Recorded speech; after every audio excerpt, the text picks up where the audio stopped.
جن کو اللہ تبارک و تعالیٰ نے ہماری رشد و ہدایت کے لیے، ہماری رہنمائی کے لیے، ہمیں سیدھا رستہ دکھانے کے لیے اپنا آخری رسول بنا کر بھیجا۔ حمد و صلوات کے بعد محترم سامعین گرامی، رمضان المبارک کا نیکیوں کا مہینہ اختتام پذیر ہے۔ خوش قسمت ہیں وہ لوگ جنہوں نے اس مہینے میں نیک اعمال کر کے اپنے لیے کوئی ذخیرہ آخرت بنایا ہے، اور جو دن باقی رہ گئے ہیں ان سے بھی بھرپور فائدہ اٹھانا چاہیے، کیونکہ زندگی کا کوئی بھروسہ نہیں ہے، کوئی اعتبار نہیں ہے۔ نبی کریم صلی اللہ علیہ وسلم نے لمبے چوڑے منصوبے بنانے سے، پروگرام بنانے سے، امیدیں لگانے سے بچنے کا حکم دیا ہے۔ فرمایا دنیا میں ایسے رہو جیسے کوئی پردیسی کسی اجنبی جگہ پر رہتا ہے، کسی کام کے لیے گیا ہوا ہے، تھوڑی دیر کے لیے وہاں ٹھہرا ہے، تو اس کو جلدی ہوتی ہے کہ میں واپس گھر جاؤں، اپنا کام کروں اور واپس پہنچوں۔ یا پھر فرمایا اس طرح زندگی گزارو جیسے کہ تم سفر پر جا رہے ہیں، تو سفر پر جانے والا تو اور زیادہ فکر مند ہوتا ہے منزل پر پہنچنے کے حوالے سے، اور اپنے سفر کی ضروریات کے علاوہ دیگر چیزیں ان میں وہ دلچسپی نہیں لیتی۔ جن چیزوں کا اس کے سفر کے ساتھ تعلق نہیں ہے وہ ان سے بچتا ہے۔ تو اسی طرح ہمیں بھی اپنی زندگی سے اور زندگی کے اندر آئے ہوئے اس رمضان سے اور رمضان کے رہنے والے باقی چند دنوں سے فائدہ اٹھانا چاہیے۔ نبی کریم صلی اللہ علیہ وسلم نے فرمایا لا تحقرن من المعروف شیئا، کہ نیکی کے جس کام کا بھی موقع ملے، جب بھی موقع ملے، جہاں بھی موقع ملے، اس کو حقیر نہ سمجھو، معمولی نہ سمجھو کہ اس کام کی خیر ہے، اس کو رہنے دیتے ہیں، کوئی اور کام نیکی کا کریں گے، فلاں وقت میں کریں گے، فلاں عمر میں جا کر کریں گے، فلاں موقع پر کریں گے۔ تو میں کہ وہ پتہ نہیں موقع آنا کہ نہیں آنا، جو موقع اللہ تبارک و تعالیٰ نے دیا ہے اس سے فائدہ اٹھاؤ۔ اور اسی طرح فرمایا وَإِيَّاكِ وَمُحْقَرَاتِ الذُّنُوبِ، کہ اپنے آپ کو چھوٹے چھوٹے گناہوں سے بچاؤ۔ جس طرح نیکی کے بارے میں حکم ہے کہ کسی نیکی کو بھی معمولی نہ سمجھو، حقیر نہ سمجھو، چھوٹی نہ سمجھو کہ نہ بھی کریں گے تو خیر ہے، اسی طرح فرمایا کہ کسی گناہ کو چھوٹا نہ سمجھو کہ اگر ہو بھی جائے گا تو خیر ہے۔ ایسی فرمایا سوچ یہ نہ رکھو، چھوٹی سے چھوٹی نیکی کرنے کی کوشش کرو اور چھوٹے سے چھوٹے گناہ سے بچنے کی کوشش کرو۔ اور جس آدمی کی یہ عادت بن جائے اس کو اللہ تبارک و تعالیٰ بڑی نیکیوں کو بھی توفیق دیتے، اس کو اللہ تبارک و تعالیٰ بڑے گناہوں سے بچنے کی بھی توفیق دیتے۔ جیسے کہ ایک دوسری بخاری مسلم کی روایت میں نبی کریم صلی اللہ علیہ وسلم نے فرمایا فَمَنِ اتَّقَى الشُّبُهَاتِ فَقَدِ اسْتَبْرَأَ لِدِينِهِ وَعِرْضِهِ، کہ جو واضح حرام کام تو دور کی بات ہے، شبہ والے کام، شک والے کام کہ ہو سکتا ہے کہ یہ غلط نہ ہو، گناہ والا نہ ہو، نجائز نہ ہو، اس طرح کے کاموں سے جو آدمی بچنے کی عادت ڈالے گا وہی واضح حرام کاموں سے بچ سکے گا، وہی اپنے دین کی حفاظت کر سکے گا، اسی کی عزت محفوظ رہے گی۔ تو ہمیشہ نیکی کے کاموں میں رغبت کرنے کی کوشش کرنی چاہیے اور گناہ کے کاموں سے بچنا چاہیے۔ اور کل معروف صدقہ، ہر نیکی کا کام یہ صدقہ ہے، تو وہ صدقہ کرنے کا حکم ہے۔ تو جو بھی نیکی کا کام کیا جائے سمجھو کہ ہم صدقہ کر رہے ہیں۔ تو ایک صدقہ تو روپے پیسے کا ہوتا ہے، درہم دینار کا ہوتا ہے، وہ ہر آدمی ہر وقت نہیں کر سکتا، اس کی ایک حد ہے۔ اس سے آگے نہیں جا سکتا، لیکن نیکی کے کام اس کے علاوہ،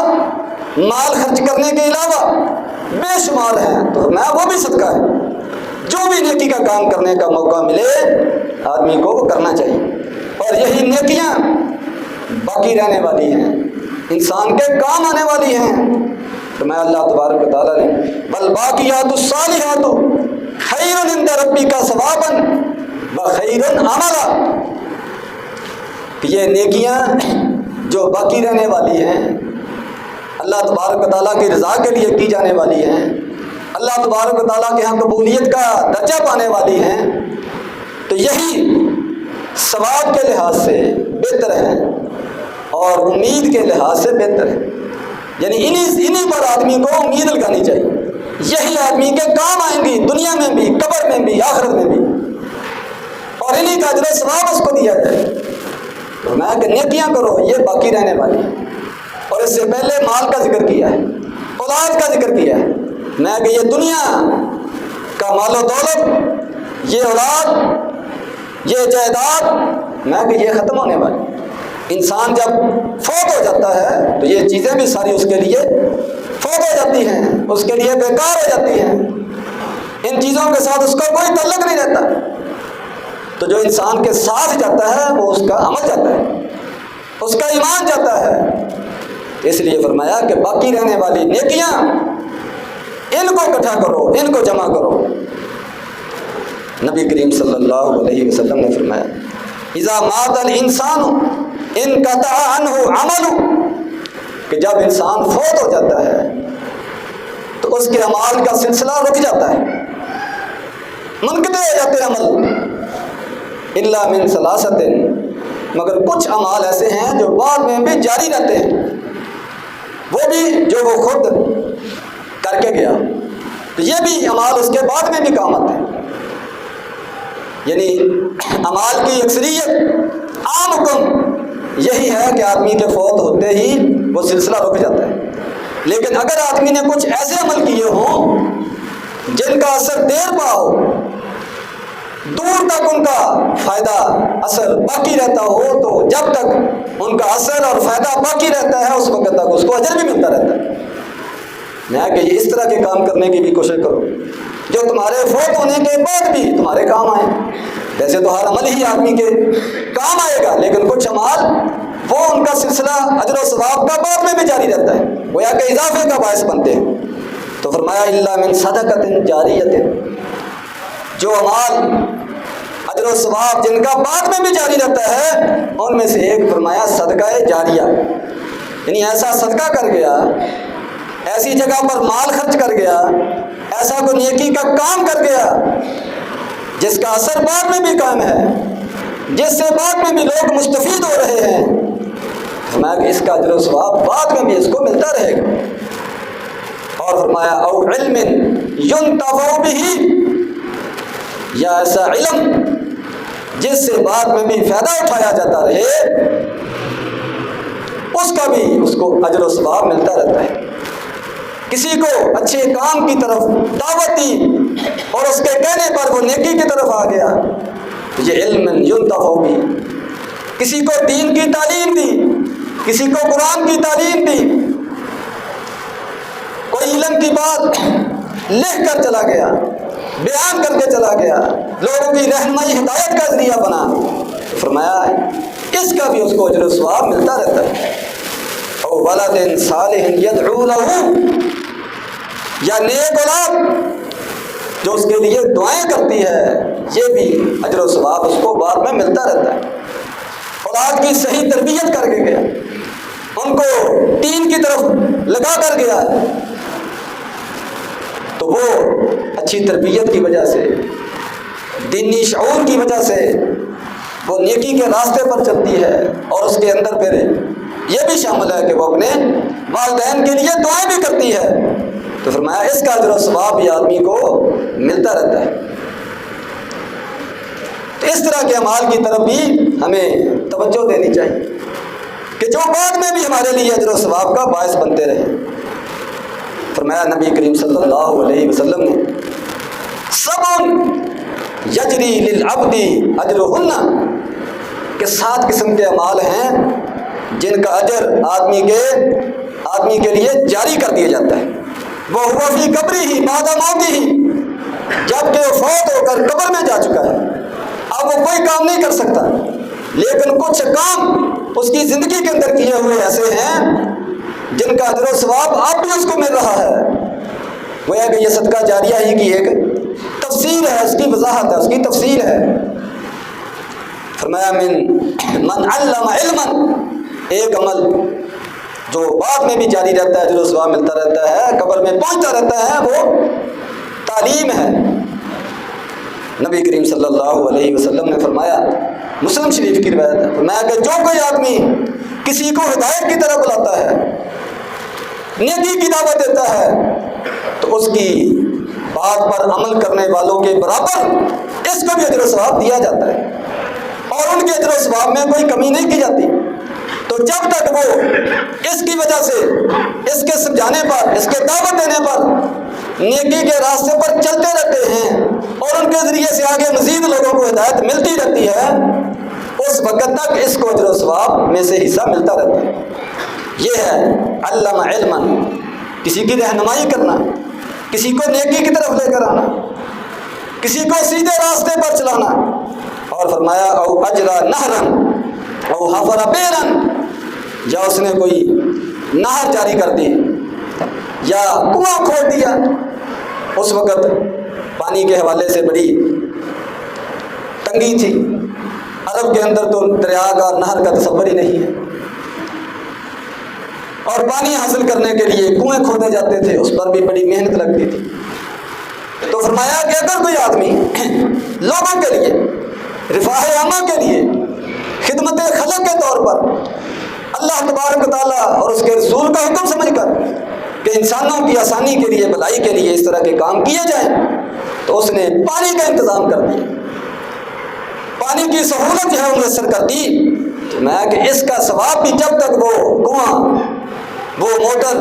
وہ پانی کا جو بھی ذریعہ ہے، وہ جب تک چلتا رہے گا، لوگ اس سے مستفید ہوتے رہیں گے، اس کو قبر کے اندر اس کا اجر و ثواب ملتا رہے۔ اور فرمایا بغرس نخلا، یا اس نے کوئی کھجور کا درخت لگایا،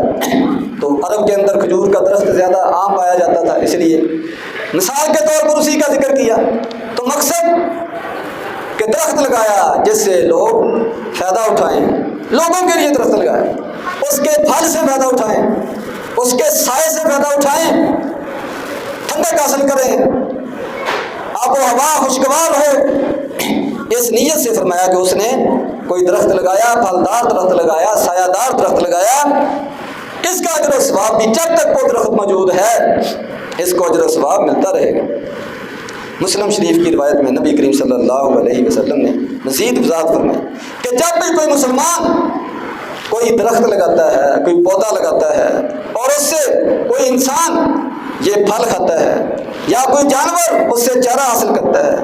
یا کوئی پرندہ اس سے دانہ چگتا ہے، الا کان لہ صدقۃ الی یوم القیامہ، یہ چیز اس کے لیے قیامت تک صدقے کا باعث بنے گی، اجر و ثواب کا باعث بنے گی۔ یہ ہیں والباقیات الصالحات، باقی رہنے والی نیکیاں، کام آنے والی نیکیاں، قبر کے اندر بھی، مرنے کے بعد بھی ملنے والی نیکیاں، جن کا اجر و ثواب جاری رہتا ہے۔ اور فرمایا وَبَنَا مَسْجِدًا، یا وہ کوئی مسجد بنا کر چلا جاتا ہے۔ مسلم شریف کی ایک روایت میں نبی کریم صلی اللہ علیہ وسلم نے اس کی مزید وضاحت فرمائی، مَن بَنَا لِلَّهِ مَسْجِدًا بَنَا اللَّهُ لَهُ بَيْتًا فِي الْجَنَّةِ، کہ جو کوئی آدمی مسجد بناتا ہے مسلمانوں کی نماز کے لیے، عبادت کے لیے، گھر تعمیر کرتا ہے، اس کے اندر حصہ ڈالتا ہے، تو میں کہ اللہ تبارک و تعالیٰ اس کے لیے جنت کے اندر محل تعمیر کریں گے۔ یہ بھی صدقہ جاریہ ہے، یہ بھی وہ عمل ہے کہ جب تک وہ مسجد موجود ہے، اس میں اللہ کی عبادت ہو رہی ہے، اس میں نمازیں پڑھی جا رہی ہیں، اس میں قرآن و حدیث کی تعلیم دی جا رہی ہے، تو اس کے انتظام کرنے والے، اس کے بنانے والے، اس کی تعمیر میں حصہ ڈالنے والے سب کو قیامت تک، جب تک یہ سلسلہ جاری ہے، اجر و ثواب ملتا رہتا ہے۔ یہ ہیں باقیات الصالحات، نیک اعمال۔ اس موقع پر میں آپ کی توجہ اپنی مسجد کی طرف بھی دلانا چاہتا ہوں کہ اس کی تعمیر میں بھی، اس کی ترقی میں بھی پچھلے سال بھی ساتھیوں سے گزارش کی تھی، ماشاءاللہ کافی تعاون ہوا، لیکن ابھی اتنا نہیں ہے کہ کام مکمل آسانی سے کیا جا سکے۔ تو انشاءاللہ اس کو عنقریب اوپر والی چھت پر کمرہ وغیرہ خواتین کے لیے، جمعے کے لیے، تراویح کے لیے، بچوں کی تعلیم کے لیے وہ انشاءاللہ تعمیر کریں گے۔ تو مزید اس حوالے سے آپ سب کو دعوت ہے کہ اپنے لیے اس صدقہ جاریہ میں حصہ ڈالیں، اس صدقہ جاریہ کو اپنے لیے جاری کریں، مقدر کریں، اس میں شریک ہوں۔ اور فرمایا فَوَرَّثَ مُصْحَفًا، یہ مختلف اعمال نبی کریم صلی اللہ علیہ وسلم بیان فرما رہے ہیں جو مرنے کے بعد بھی جاری رہتے ہیں، اجر و ثواب ملتا رہتا ہے۔ اور ہر آدمی کی خواہش ہے کہ میرے مرنے کے بعد بھی مجھے اجر و ثواب ملتا رہے، تو نبی کریم صلی اللہ علیہ وسلم نے مختلف اعمال ذکر کر دی کہ یہ کرو تو تمہیں بعد میں بھی اجر و ثواب ملتا رہے۔ تو میں وَرَّثَ مُصْحَفًا، قرآن مجید کا نسخہ وہ وراثت میں چھوڑ کر گیا، کسی کو اس کا وارث بنا کر گیا۔ تو آج کل تو پرنٹنگ بہت عام ہے، اس وقت تو ہاتھ کے ساتھ لکھتے تھے، کاغذ بھی بڑا مشکل سے میسر ہوتا تھا۔ تو قرآن مجید کو مکمل ہاتھ کے ساتھ لکھ کر خود اس کی تلاوت کرنا اور پھر بعد میں دوسروں کے لیے چھوڑ جانا، تو بعد والے بھی جب تک اس نسخے سے فائدہ اٹھاتے رہیں گے، تلاوت کرتے رہیں گے، پڑھتے رہیں گے، تو اس کے لکھنے والے، لکھوانے والے، چھاپنے والے، میسر کرنے والے، مہیا کرنے والے سب کو اجر و ثواب ملتا رہے۔ یہ ہے والباقیات الصالحات، باقی رہنے والی نیکیاں، ہمیشہ جن کا اجر و ثواب جاری رہتا ہے وہ نیکیاں۔ اور فرمایا او ترک ولدا یستغفر له بعد موته، یا ایسی نیک اولاد چھوڑ کر جائے جو اس کے لیے اس کے مرنے کے بعد استغفار کرے، اس کے لیے دعائیں کرے، یہ بھی وہ عمل ہے جس کا انسان کو فائدہ ہوتا ہے۔ ابن ماجہ کی روایت ہے، نبی کریم صلی اللہ علیہ وسلم نے فرمایا کہ آدمی فوت ہونے کے بعد اپنی قبر کے اندر اور آخرت کے جو مختلف مراحل ہیں ان سے گزر رہا ہوتا ہے کہ اس کو بتایا جاتا ہے کہ تمہارے نامہ اعمال کے اندر اضافہ کر دیا ہے، تمہارا درجہ جو ہے وہ بلند کر دیا گیا ہے، تمہارا گریڈ بڑھا دیا گیا ہے۔ تو وہ عرض کرتا ہے یہ کیسے، میں تو فوت ہو چکا ہوں،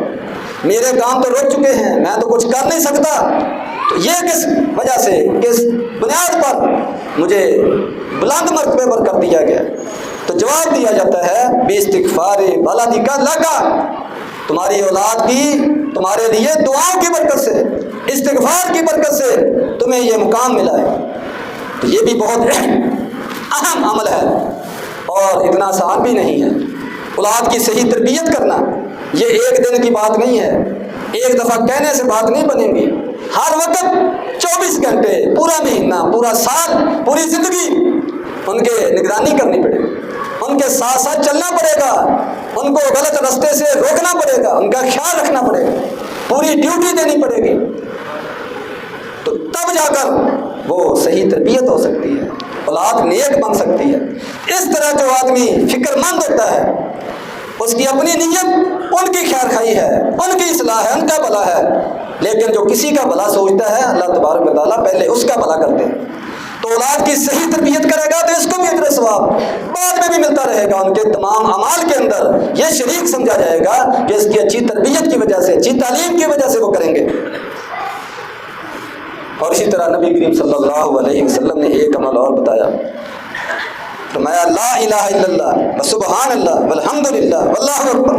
ولا حول ولا قوت الا باللہ۔